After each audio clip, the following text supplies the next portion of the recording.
You don't look ready. So, I'd like to read this over. all right, if anyone else comes in, let's get started. You have you starting up the thing again, or it's been running all along? So all of the things we shouldn't be saying. Okay. All right, I think everyone knows me and I know everyone. I don't know how many people know Barbara Eriv, but she does just amazing work with the Palm Beach. It's Palm Beach County. Right, Indivisibles. right. Indivisible Immigration Coalition. I'll be introducing myself. Okay, so all right. So, you don't have to I worry. mean, that's what this meeting is about. It's really timely. I mean, the Supreme Court decision was just a disgrace. These people should be ashamed, but they have no shame. I think they're very happy with themselves sending 300,000 Hey, you're Asian stealing my American. thunder Oh, here. sorry. Hey, Donald. Yes. Yeah. All right. Fine. Take it away. I'm happy to. Yeah, I just want to let you know that's not the only topic I'll be talking about Okay. because immigration right now is a very broad topic and hits a Mhm. lot of communities. So I thank you, Michael. Mm. Thank you, David. I thank everybody here for allowing me to speak. Let me bring it up. No slides, but my notes. Okay, so I'm Barbara, and I lead the Palm Beach County Indivisible Coalition. We stand in solidarity with our immigrant community in Palm Beach County for their rights, their dignity, their safety. We also partner with other groups to provide services and programs. We do community organizing. We also, and I have Marianne here who leads this, volunteered to do food drives to give to the immigrant community. And we thank you very much for your generosity this evening. And we'll be collecting that food. And we do other things. So my speaking to you this evening is really part of a public awareness campaign that we have going on. It's on immigration. It's to educate the public. We think it's so important that people don't know enough. So I'm just a call out to all of you. If you're affiliated, if you know of other groups in Palm Beach County that may not know much about immigrants in our community, please let us know because we're trying to do what we're doing this evening to be able to speak to as many groups as possible. So many people, they don't believe we have a problem with immigration detentions and deportations in Florida. Unfortunately, that is not true. In Florida and Palm Beach County, immigration detentions and deportations are actually higher than ever. Statewide last year to now, we have an estimated 50,000 immigrants that have been detained. Florida has the most detentions you can't hear me? Yeah, louder, please. Okay. Florida, hopefully I can do it. Florida has, and thank you so much. And if you can't hear me again, please let me know. Florida has the most detentions in the country after Texas. And for a good part of last year into this, Palm Beach County actually led the way with the highest number of immigrant arrests. The primary reason for all these detentions is what's called the 287G agreement.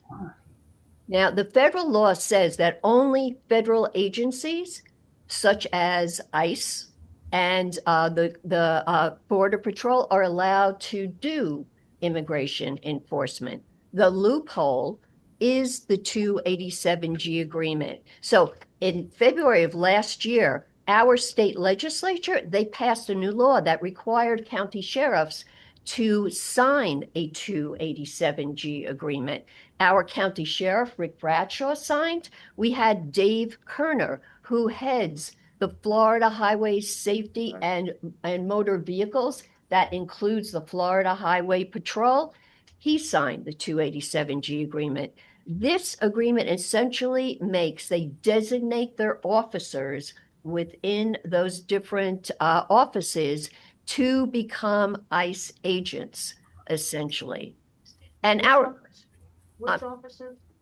so they designate within our sheriff's office, Rick Bradshaw, and the Florida Highway Patrol, they officers to become essentially to be able to do immigration enforcement along with ICE.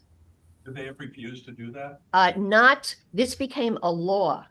So for our sheriff offices in our 67 counties, and there are also some police departments that operate county jails, they had to. It is a law to do that.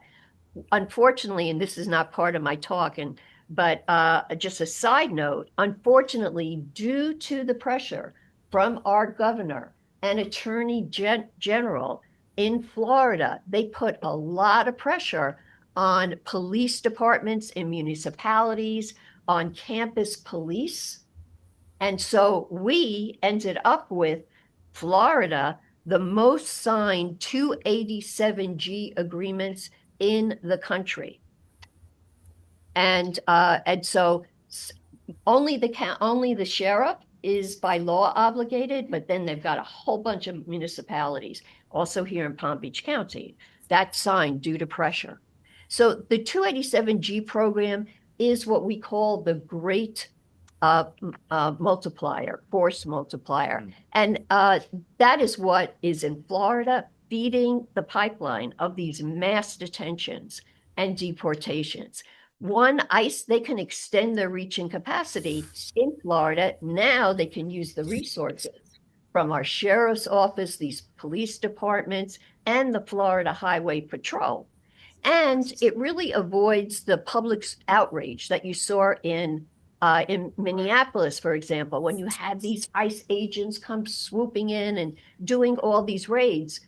We don't see what's going on. And that's because the immigration enforcement that our local law enforcement is doing is really integrated into their routine duties. So I'm going to explain that a little bit more. So you've got local law enforcement, they're encountering immigrants when they're making traffic stops. And this is a lot of the problem, making traffic stops, responding to car accidents, civil complaints, crime reports, people calling 911. They patrol the neighborhoods.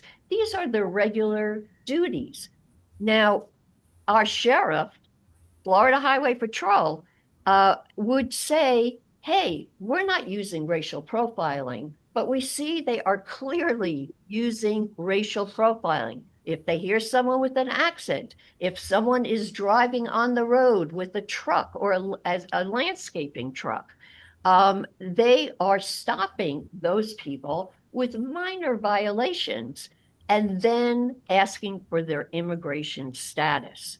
So they hold people for these minor violations, they arrest them, and then they hold them for ICE and hand them over to ICE. As a matter of fact, half of all the immigrant arrests here in Florida, and that includes Palm Beach County, were really made by our local law enforcement, stopping and arresting immigrants, holding them for ICE. And that's how it's working in Florida. So our federal and state administrators, and I'm sure you have all seen this, heard this on the news over and over again, they're only going after the worst of the worst, the most violent criminals. But study after study shows that the majority of the immigrants that they are detaining and deporting have no criminal record. Their own statistics show that. Yeah, I mean, that's not what they profess. They say the opposite. Palm Beach County is one of the most diverse counties in Florida, nearly double, actually, the national average. Most of our immigrant neighbors and friends, they're hardworking. They're family oriented. They've lived here for years. And I'm talking about Palm Beach County, which is, very similar to anywhere in Florida. Not only are most of these immigrants not criminals that are being arrested, they are the net contributors, economic contributors in our county and state. So in Palm Beach County, foreign-born residents pay billions in taxes, billions, they generate billions in revenue for our county and beyond.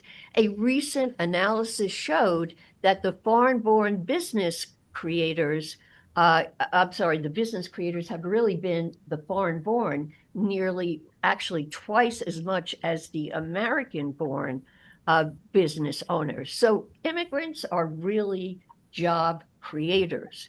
And the immigrants in our county are the primary labor force in our key industries like agriculture, healthcare, construction.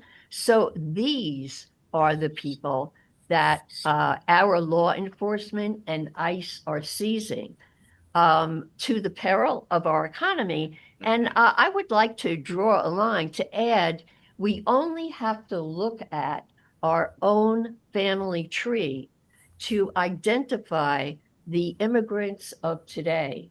Most of us, if not all of us, descend from immigrants. And really, we have a similar story. We came from hardworking parents, grandparents, great grandparents, and they made a life and a living for themselves in America. And the immigrants of today are no different.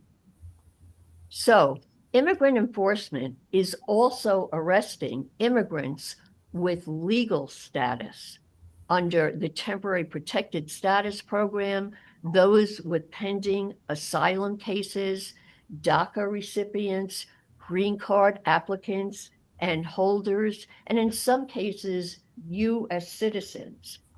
And just to give you an example, just one second. There are about 350,000 Haitians in the U.S. under temporary protected status. About 190,000 of them are here in Florida. Most have lived in the U.S. for decades. TPS allows them to live and work in the U.S. legally. Now the federal administration wants to end TPS for all Haitians and Syrians, which could also lead to ending TPS for all the temporary protected status immigrants, about 1.3 million in this country. Again, the majority here in Florida. TPS could end as soon as July 24th. The chief operating officer of the Catholic Legal Services said, no objective observer can look at the severe armed conflict, political collapse, and humanitarian crisis in Haiti now and call it safe. Archbishop Thomas Wensky said, turning a blind eye to the mortal danger just to satisfy a technical label is a failure of basic.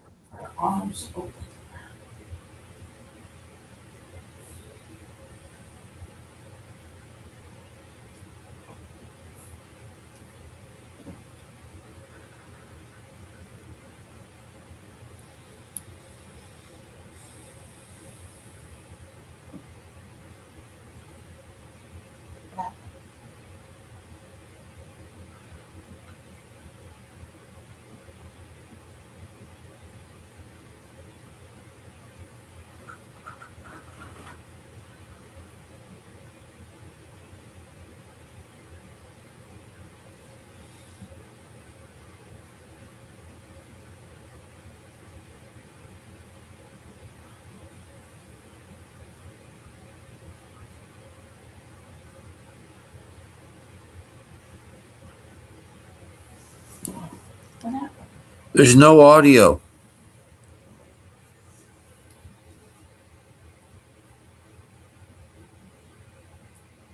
Can you hear me? Okay. I cannot wrap my head around what's the outcome for this. They can't work. They have mortgages. Many own homes. Is there And still no audio on We, Zoom? we have audio now. Okay. Yes, I can hear you now. Go ahead. okay. Well, that's a shame. Did you hear before? Did it just cut out briefly? It cut out for at least one or 2 minutes. Okay, all right. Okay. They have car payments, they pay rent, they shop for food. So, and the other horrible thing is, because a lot of this Haitian community has lived here literally for decades, their children, almost all of them, are US citizens. So the Haitians are, some of them, the parents are looking right now, trying to prepare for they now may be picked up and deported back to Haiti. What is to be for their children? Some of them are even looking into adoption opportunities because they don't want to bring their children to such a violent place. In mid-April of this year, the U.S. House of Representatives voted to extend TPS for Haitians to April 2029. Now it's sitting in the Senate to vote on. There's a companion bill, Senate Bill 4814. We have an action alert here for you to share with you this evening. We ask all of you in this room and on the call to take our action alert, which has both a message as well as a script. Call our two U.S. senators from Florida, Rick Scott and Ashley Moody, and urge them vote yes to extend yes.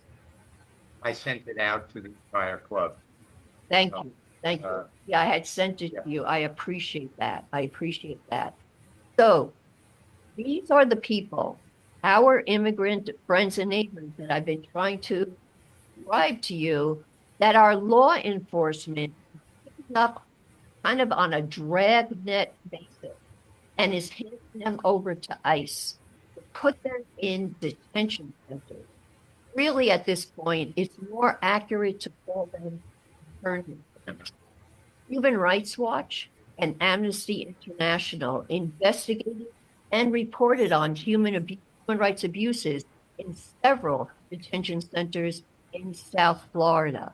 The reports present evidence of gross inhumane conditions and violations, rotted and bug-infested food, lack of water, unsanitary conditions, lack of medical care, and maltreatment of detainees. Nationwide, at least 54 people have died in ICE custody in detention centers since last year. Many immigrants are being held in these detention facilities for extended periods with no criminal charges, no trial, or ability to post bail. For immigrants, there is no due process. The idea is to make conditions so bad that the detainee agreed to self-deport. ICE is also intentionally moving some detainees from one detention center to another in order to deny the detainee access to an attorney and to their loved ones.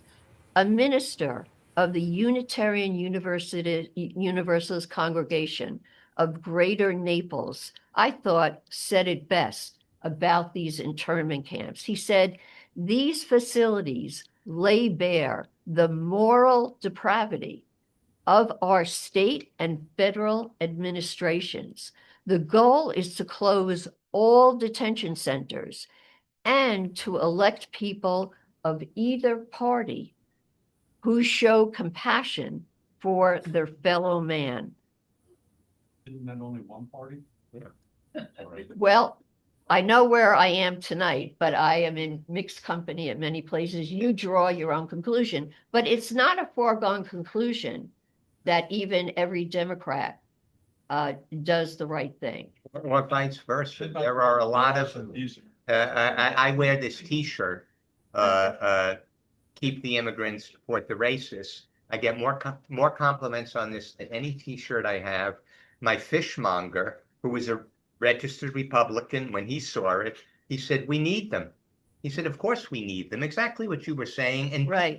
people that you wouldn't expect. The problem is, and you're laying that out for us, people in general have, and I did a Gallup polls going back 30 years, 77% of people think it's a good thing, immigration.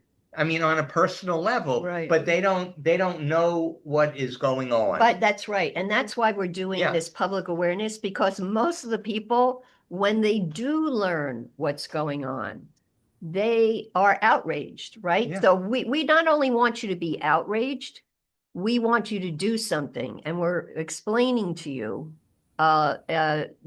during what I'm saying now, and then afterwards we have our table of what you can do. I also want to say, since we're on the topic of Democrats versus Republicans, when you are at candidate forums, you should be asking the question of not only what they think about immigration, but what they're going to do about it.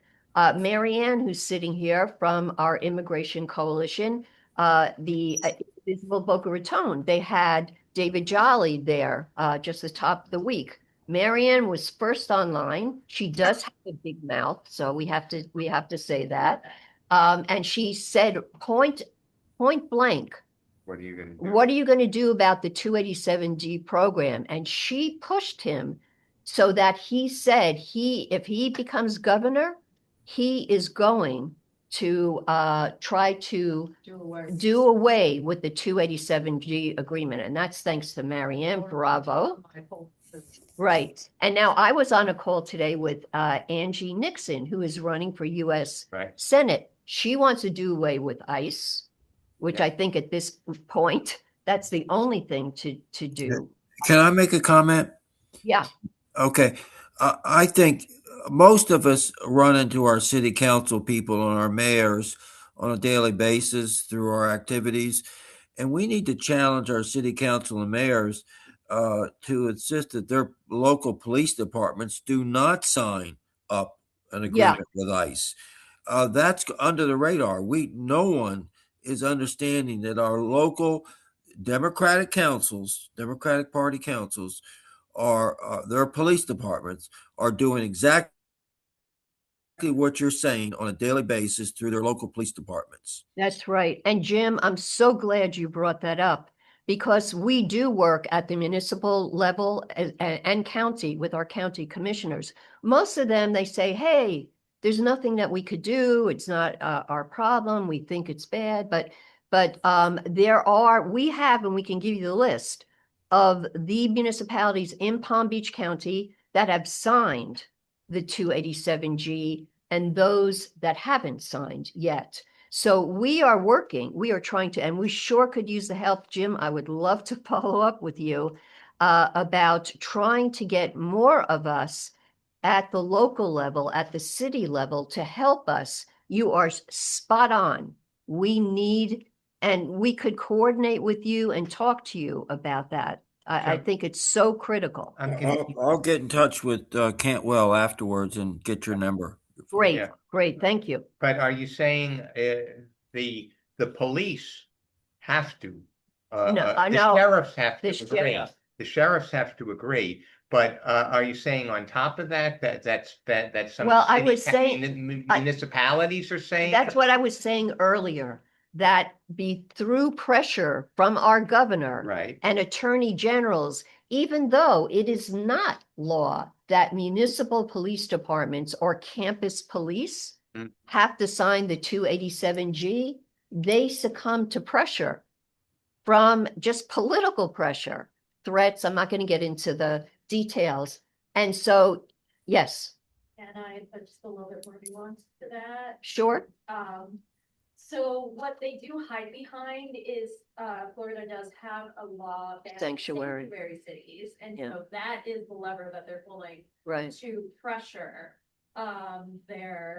these municipal law enforcement. Right, that if you're, Even though like it's not spelled out that they have to, but it's implied that if you don't, you are a sanctuary. and they also, they threaten, hey, we're gonna remove you from office if you Right. don't sign. Hey, we're gonna withhold funds Right. to your city if you don't sign. So there's all different ways. So even down to the campus police, FAU has signed, FIU has signed. We were down. We have, again, that is why Florida has the most 287G agreements in the country. And that was DeSantis's intention. He says publicly many times, I want to be the model for immigration enforcement for the whole country. And he's done a good job. But I also, yes, Barbara. Yeah. Considering how multi-ethnic our total immigrant population is, what do you feel is the single biggest reason why Haitians were targeted? it's not only, oh, believe me, we have had until now in Palm Beach County, it's been the Guatemalan community. They have been by far the target for, and we have a lot of Guatemalans that live. So, but what Trump, you see, but what Trump, first of Yeah. all, Yeah. what Trump is targeting are Black and brown people, Yes. right? Racism. Right. So that's, Bingo. and so he has promised, his campaign was promising, and he's doubled down on mass detentions.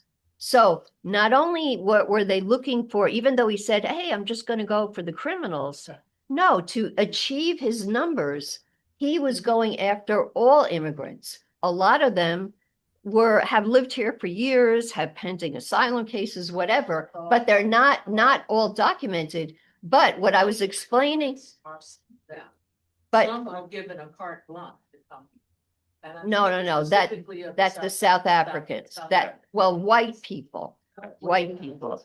That- Right, so it's racism, Racism. right. And that is correct. And so now, though, what Trump is trying to do to reach those numbers of mass detentions, it's not enough just Of to go course. after the, let's just say, The well, no, it was never the worst, because that, but you know, the undocumented have pending cases. He now is going after, he's closing all legal avenues. So that's why now he's going after temporary protected status where they're here legally. Right. And you've got up to 1.3 million people there. You've got making it harder for people to get green cards. He's going after them. DACA recipients, he's going after them.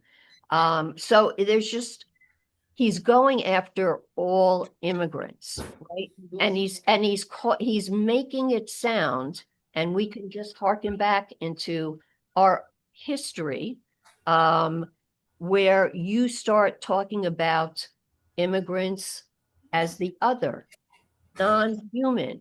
So these hardened criminals that now he's making it safer for all of us. And it's doing, and just for, okay, because I want to finish up here. Go ahead, Marianne. I just wanted to emphasize what she's saying about they're not just picking up criminals. I do the food pantry every Tuesday, every Thursday. And you've all seen the news about what happened last week with the bakery. I'll be getting to that. Okay.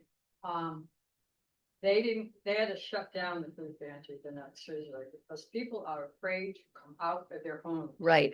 Marianne, that's part of, I'll get to that. So I just want to say, so we are talking about, I was just mentioning about the detention centers. I just want to end up there. So I wanted to mention two things. One is our Immigration Coalition, we hold interfaith vigils 2 Sundays per month in front of the Broward Transitional Center. That is the detention center, ICE detention center nearest to us. It is run by the Geo Group. It Yeah. is in Pompano Beach. We have information at our table about that. Also, want to tell you about this Saturday, July 18, from 10 to 11:15 a.m. Indivisible Boca Raton has a protest against George Zoli. He is the CEO of the Geo Group, and he lives here in Boca. This protest will be on the sidewalks at the southeast corner of Southwest 18th Street and Federal Highway in Boca Raton. We would love for you to join us. Sure. And if you sign up with us, we could send you that information, but it's on the corner of Southeast 18th Street and Federal Highway in Boca. And it's from 10 to 11:15 a.m. So I'm going to now focus a little bit on our sheriff, Rick Bradshaw. He has stated publicly that immigrant communities have nothing to fear from the Palm Beach Sheriff's Office. He said that repeatedly from last year to this, to which I say immigrants have a lot to fear from our Palm Beach Sheriff's Office and the Florida Highway Patrol. Our sheriff also touts that he's not doing mass sweeps into neighborhoods. And for the most part, that's true. In Florida, I was explaining to you, we don't have that Minneapolis style ICE coming swooping in doing these big raids. It is integrated into the routine duties. So we're not really seeing that. Now, I want to emphasize that the Florida Highway Patrol, they are responsible for the vast majority of immigrant arrests. But the Palm Beach Sheriff's Office, they have the third highest levels of 287G arrest among all the counties in Florida. And both our Sheriff's Office and Florida Highway Patrol have been awarded millions of dollars, federal dollars, to support their immigration enforcement operations. To date, our Sheriff Bradshaw has received close to $2 million. That's to sublet beds, to hold immigrants in their county jail for ICE. They provide transportation of immigrants to detention centers, and they purchase equipment, certain equipment that to help them make rapid searches and identification of immigrants to then turn over to ICE. And it was actually our county commissioners that had to approve these dollars, and they did. But our county commissioners placed a condition. They said that the sheriff's office must make records available on their immigration operations to the public. Our sheriff took the money, but has provided no information to the public. ICE isn't providing any information, and it's the state that only provides aggregate numbers of immigrant encounters and arrests. And it really is this absence of transparency that enables this alliance between ICE, Florida Highway Patrol, and our sheriff's office to massively expand their immigration operations. And they are expanding their immigration operations across the country in Florida and Palm Beach County. As Miriam was just alluding, over the last few weeks, it is accelerating, not only here in Florida, but across the country. In the last week of June, over 10,000 immigrants were detained nationwide in just 5 days. Now there's a new federal quota for immigration enforcement of 2,000 immigrant arrests per day. And in Florida, they're placing even more pressure on our local law enforcement to do more, to make more arrests again, Since last year, Palm Beach County had one of the highest number of 287G arrests.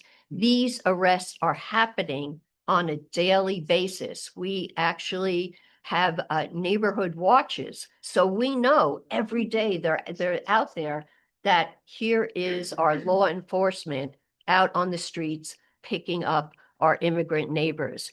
Now, similar to what we've seen in this last week in Houston, in Maine, and in Jacksonville with those ICE shootings and deaths, and just this last week, now we are suddenly seeing here in Florida a surge of ICE agents on top of the Florida Highway Patrol and our sheriff's office. We are experiencing, although we didn't think it possible, an uptick in immigration operations in our neighborhoods.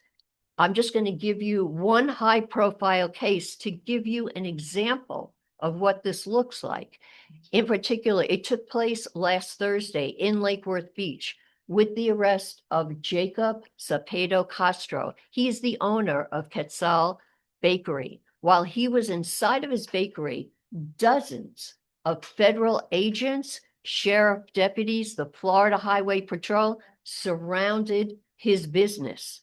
Lake Worth Beach residents, the Guatemala Maya Center, and legal observers all came out to the site to show their support and to protest this big show of force of immigration enforcement. Jacob eventually came out to be detained by these agents in front of his inconsolable children. The feds claim, as we normally hear on the news, oh, Jacob, he's an illegal alien with a criminal record. The bakery staff, family members, the Guatemala Maya Center all state that Jacob, he's a caring boss and community member involved in his church. He has a valid work documentation, a social security number, and pending asylum case. What happened to Jacob is indicative to what is happening to thousands of immigrants in our county on a daily basis since last year. Here in Palm Beach County, our immigrant neighbors are being terrorized. They are living in the shadows. Many are not sending their children to school. School enrollment in our county is way down. Families are ripped apart, children separated from their family. People are afraid to go to work, to church, to the supermarket, to the doctor. We essentially have put in place at this point a show me your papers police state. And to me, really, the most heartbreaking of all of this are the children from this immigration policy.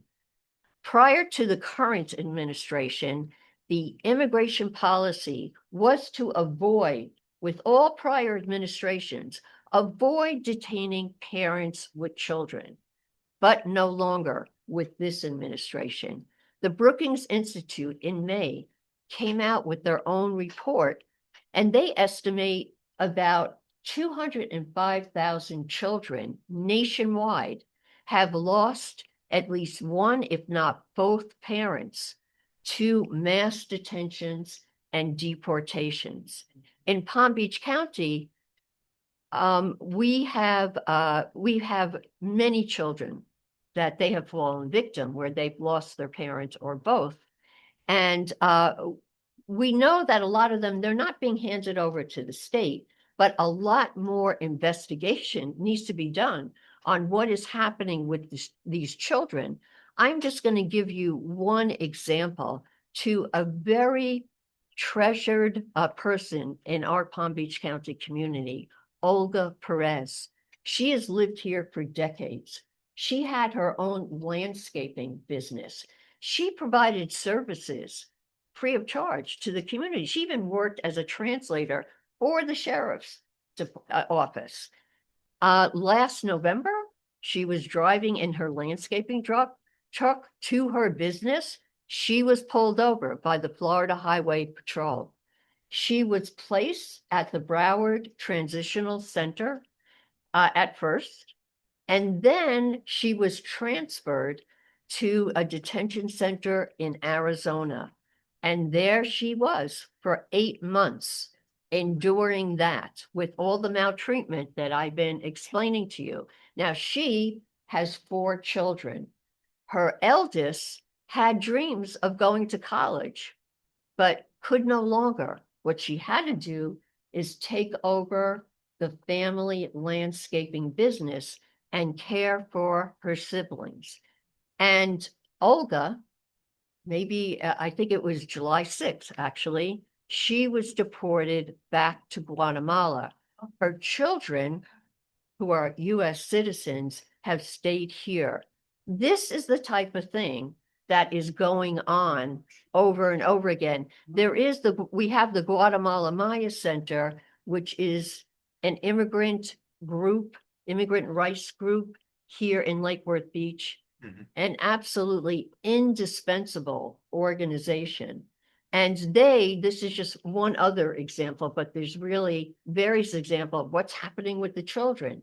Some of the things that they've been doing is, I think it's about 45 children, even though most of them are US citizens, when the parents have been deported back to their country of origin, the Guatemala Maya Center has worked to reunite the children to go to their parents in the home country. That is not easy to do.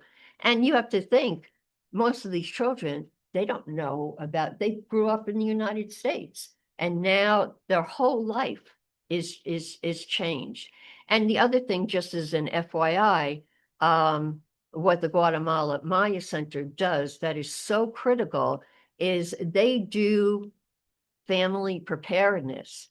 These immigrant families, and now this is going to be hitting the Haitian community big time, they have to prepare in advance. They need emergency documents to have all their documentation, whether it's they own a home, medical care, you name it. And quite importantly, creating a power of attorney to a trusted family friend or a family member of what's going to happen to the children if suddenly they are picked up. This is how they have to live their lives. So in the face of all this cruelty, injustice, and moral depravity, myself, Amanda, Marianne, and the rest of our group, and so many others, we are demanding full transparency and accountability from our sheriff, the Florida Highway Patrol, and ICE, and immediate public access to the data on their operations. They can't just keep on lying to us and saying, oh, nothing going on here. That is absolutely not the truth. And we're trying to tell you what really is happening. We all have to demand this. In March, Polk County Sheriff Brady Judge, who chairs the State Board Immigration Enforcement Council, suddenly had a change of heart and publicly called out and said, hey, wait a minute, we shouldn't have this big dragnet. We should have more targeted immigration enforcement to only those individuals that are truly dangerous. We agree with Sheriff Judge, which, by the way, he's had a change of heart. But anyway, at that moment in March, he did make this statement. So we agree with him and we demand the same. We are also demanding the termination of the 287G agreement in Florida. And to all of you here, for me, immigration is a human rights, a moral, and a rule of law issue, not a partisan one. What gives me hope is the power of we, the people, and how important it is to join together on making things better in our own community. And locally, we have that power. We want to work in partnership with this club. The Palm Beach County Indivisible Immigration Coalition has our next Zoom call on Thursday, July 23rd at 6 p.m. You are welcome to join our call. That's where we talk about our action items.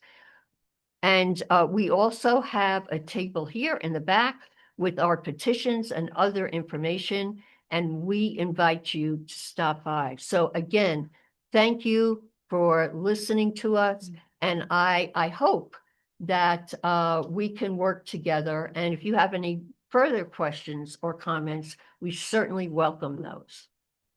Thank you. Thank you so much for that awareness. I had no clue. Thank you. Very informative.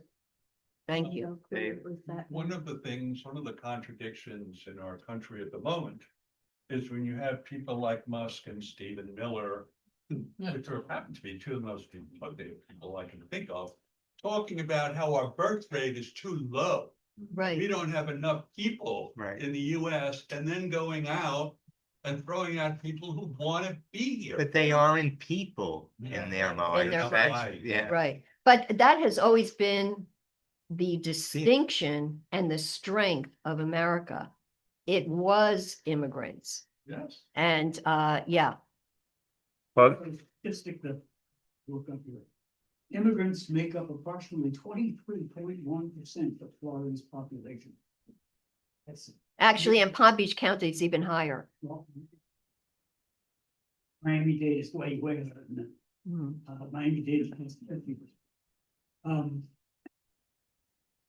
5.4 million foreign-born residents falling to state of Florida. So 2 out of every 9 residents. And 55% of those people are citizens of the Wow. United States. And 27 to 28% of the population that is in the workforce is immigrants. And it varies for the different industries. 28% of the workforce is immigrant. in where? Florida? Yeah, but Okay, if you break it down into different industries, for example, the Haitian Healthcare. community in healthcare, it is far higher. Yeah. Yeah. Well, someone told me this last year. You know what Ronald Reagan said about immigrants? Talking about bipartisan. He said, thanks to each wave of new arrivals to this land of opportunity, we're a nation forever young, forever bursting with energy and new ideas, and always on the cutting edge, always leading the world to the next frontier. This quality is vital to our future as a nation. If we ever close the door to new Americans, our leadership in the world would soon be lost. And that's exactly what has happened. And that is Ronald Reagan. I mean, you know, and that's how, but the problem is that they're doing this behind closed doors, and you know, you wonder what you can do, you know, I mean, how many people are going to come out? I'm going to try to come out on Saturday, but there needs to be, what was good about Minneapolis was they were out there, and the media was covering it. I mean, when they do it, but you know, in the shadows like this, and then when people show up, 100 people or something standing in front and holding signs, that doesn't, you know. Well, no, I hear what you're saying. There's absolutely big truth to that. But number one, that's why we're trying to educate Right. people. We partner with a lot of organizations, immigrant organizations like Florida Immigrant Coalition, the Guatemala Maya Center, multiple others. And we have, you know, we're always have action plans. So, you know, we're coming out because we want more and more people Yeah. to join us. But we're not here just to educate. We are Right. here to take action. So we do want to follow up with you. We do have information here. If any of you are available for our call next week on July 23rd at 6 p.m., we invite you to come and hear some of the things that we Can all be could done. do together. Do you have a website? Do we have a website? We've been working on the, Under construction, we do have a newsletter that you can sign up for. I assume you brought the handout. I Barbara? did, yeah. So the handout has QR codes that you can just scan and sign up for our newsletter, and that'll get you all of the information. And we have our Facebook page. Yep. And if you get me something to put in, I wrote to you about that, the Delray Democrat, I'm always looking for stuff. I Right, mean, and I right. send it out to 500 people. Oh, across, wonderful. Palm Beach County, not just Wonderful. the club, so. That's great, Yeah, Michael. yeah, Thank yeah. you. Yes, Jim. So you mentioned contacting our senators. You know, if we could spread that out to get people to get the Senate to pass the bill that. That's right. It's critical. It's critical. But. And the Supreme Court can't do anything about And that. we have that information with us. I'm thinking of is we had, sorry, I forget his name because I have no brain, the state's public defender here to work with us in. Dave, David Eisinger. Yeah, Yeah. and it was wonderful, and he told us about his Dan. work Dan. with Dan, okay, I don't have a brain, Mhm. with immigrants. That's right. But he's limited, you know, for resources. because Right. They've got so many people. I'm Right. just thinking, is it possible, legal minded us, to get volunteers to work on this issue with his office, maybe law Well, students, you maybe know, FAU students. It's funny. Maybe- Well, FAU has their own, Right, right, Yeah, but I they mean- have their own protests Yeah, there. right. Yeah. But whoever, there may. yeah. maybe But I'll students tell you anywhere, one thing, to June. get volunteers to be trained. I know it's a massive project to work with volunteers, but this is a massive. Well, we all are volunteers and we're, you know, Right, but that's what we're doing. His office. But you know, I'll tell standing you, in his- curiously enough, I just a couple of weeks ago, I spoke at the Democratic Club of Boca and Delray, and Dan was there that night. So I spoke first, and then he got up and he said, he was saying, you know, just agreeing, yes, immigration, all that you're saying. And then he mentions, which it's almost impossible to get information about, you know, what our county and state is doing. So he says that he knows that at least the sheriff's office is arresting 3 immigrants per day. And that some of them, they don't even get like an initial appearance. They just get handed over to ICE. So I thought, wow, that must mean that's public information. And I wanted to follow, that's what I had in my head now. Oh, I've got to follow up with his office. Yeah. okay. Because we tried to contact his office way back when, but this is, I think, a good idea. I don't know. I mean, I think there's a limit of what he could do or willing to do. Because he, The legal life, I'm thinking of the volunteers who could simply try to track down people. The thing is, these people are disappearing in the night. right, They can help try to track them down and just make their case. we actually known. went to them. and Yeah. he- Make their cases known. So Yeah. that possibly they should get, because I don't know how they can take these people and find these legal help, except they're just criminals doing this. I mean, criminals who are arrested, they just break the law. They just, right, Yeah. they're, I mean, what, They you don't know, give them their due process. exactly, there is no due process. Yeah. So they're getting away with all this because number one, we don't have the facts, right? We just know what we're seeing on the streets, etc. So they're able to hide behind having no transparency, providing no public information, and just making these broad claims. You know, that they're only going after these hardened criminals and making us safer.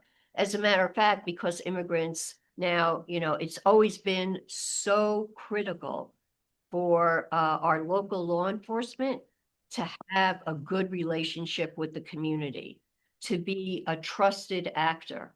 Well, now immigrants, I had another example, which I didn't mention tonight. What's happening is because immigrants are so fearful and mistrusting of our sheriff's office and police, that they are not reporting crimes. They are becoming victims. Oh. And when they're not reporting crimes, we're all less safe.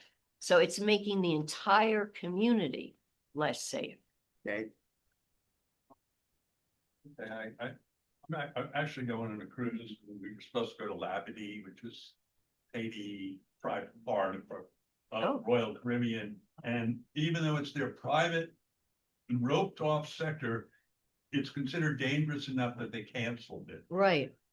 So yeah, Haiti is not particularly safe. Well, our own Yes. government says do not travel there. It's Yeah. very- What do I say? When we talk about immigrants, we're a nation, all of our parents were immigrants or somebody was an immigrant.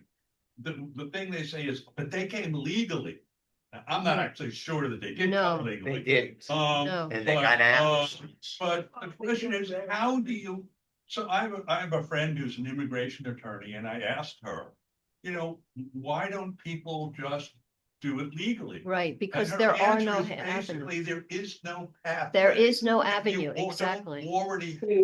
That's right. Especially, so it's in 2016, Congress, Congress Yeah. was supposed to pass, and they were close to an immigration reform bill, but that fell through. Well, We have not had immigration But reform. there was another one that, in 2024 that was drafted by a Oh, yeah, conservative that's true. Republican. But I'm just saying, we haven't for decades, so we haven't had that. And now in the Trump administration, he has closed off every legal avenue, even to the extent of naturalized citizens. Right, he He's- wants to denaturalize. Right, he wants to For his wife. denaturalize. Right, right, Right. except for his wife, Your yeah. comment. Right. When they come Yeah. back, But it's, if they wanted to apply for citizenship, it costs thousands of dollars to apply. Vin Veillon ouvert. Oh, sorry. Double those fees. So you got somebody Mark? who's coming here with no money, no resources, no anything. Like she said, they're closing every avenue they possibly can. And despicable. it's actually not Trump, it's Stephen Miller, who is Oh, the but- most odious. And it's Hey, just- right. Oh, it's for Yeah, sure. Stephen Miller. Yeah. Yeah. Martha, my question is, how do we hold our sheriff's department and highway Accountable. patrol accountable Right. for what they're doing? What is the strategy for putting them on blast for what they're doing? Right. And It's revealing the hard. very information that you Yeah. have and have shared with us. Right. this evening. Well, some of the things, we have tried with different municipalities. So because it is law, the sheriff, cannot get out of the 287G agreement. So one of the ways are the elections. Who passed this law? It was the state legislature with the prompting of our governor. So it, number one, depends on who we're voting in the elections. But also all last year into this, we've been, especially in Lake Worth Beach, we have been trying to curtail the presence of the sheriff's officers in Lake Worth Beach. That's where I'm sorry? How can you pretend? Well, it's not a 2-minute story, but so we were working especially on Lake Worth Beach because that's where most of the arrests are happening. Huge Guatemalan population and other populations are there. We have not given up, however. We now have more action plans. We also, and we'll be talking about this on our Zoom call next Thursday. We are also looking for a press conference. We're going to be doing canvassing. There are a number of things. We are targeting our sheriff's office. Florida Highway Patrol is a little bit different because it's not just our county, it's the entire state. So we're working with other organizations across the state to see, but it is obviously very, very difficult because a lot of the organizations like ours, we have been trying since last year to try to make a difference. And then there are also community watch groups. We are out there trying to support, to record what the sheriff, what Florida Highway Patrol, what ICE is doing on our streets, and just to call out. So we're doing, we're scheduling more protests, press conferences, working with municipalities. We want to go back to our county commissioners to tell them, hey, you approved this funding Mhm. that went to our sheriff's office. You have something to do with this. And to call them to task as well. So we are trying to do advocacy as well as some community protection, and also trying to just be more vocal about what our law enforcement is doing and the plight of our immigrants, whether it's in our neighborhoods, in the detention centers, and everywhere else. And that, most of all, these are human beings like us. No one should be treated this way. We in America should not be tolerating this. And I can tell you, we work with a lot of faith leaders because this is an ethical, a moral issue. How can we be treating our fellow human beings this way? I would treat somebody that way. You would. Stephen Miller. I think he should go inside one of those detention centers and enjoy Yeah. the hospitality that Right. they offer. Yeah. Really, really. I have two more things to ask. I don't know if you've done this already, but if not, I would strongly urge you to write an opinion column This is what I want to Miami talk to you about. and to, the major papers with your title. Giving, obviously, they're gonna give you a lot more room than we get for letters to the editor, but you'll reach millions of people. Mhm. And they're very effective because people read those. The Mhm. second thing is, does anyone know what the Florida ACLU is doing about 287? Oh, yeah, we work with them. So they know, I mean. Oh, my God. Oh, my God. They have lawsuits, all kinds of things. Yeah. No, we work with them. Okay. They work throughout the state. They're a very powerful voice in this whole thing, along with the Florida Immigrant Coalition. There are Americans for Immigrant Justice. That's a law firm. There are many organizations, and we, all try to work together on various things. And there's many more organizations, but obviously it's very, very difficult. And it's like every other issue we're confronting with the Trump administration, it is a fire hose. Yeah. It's so hard to get your hand around it. I mean, look what just happened with these shootings in Houston and Maine. And then you have DHS saying, well, we're going to pause this for a while. And What does Trump Trump says do? no. Right. Yeah. Trump says no.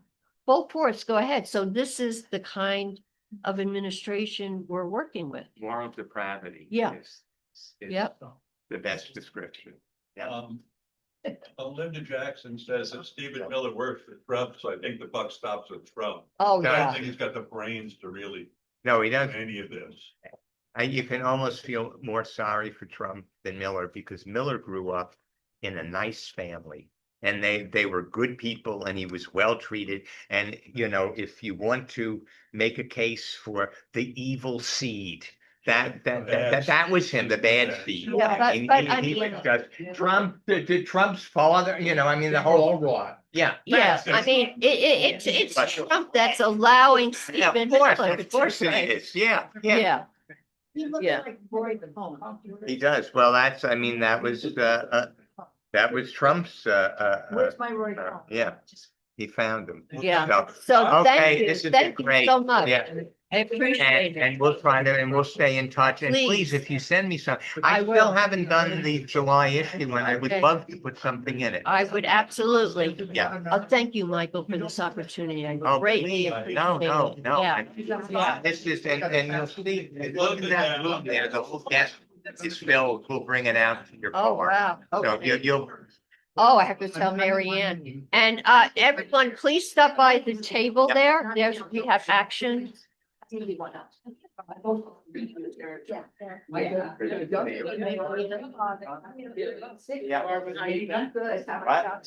was just thinking, what a wonderful team. And thanks for- yes, it is. Okay. No, I don't, You get to think. Dug down deep. I'm following the script. Except for the culture of your fingers on the pulse of this issue. And you know what? And it's a fault. For you, Yeah. maybe a little bit more than 3 years. The Kings for Democrats.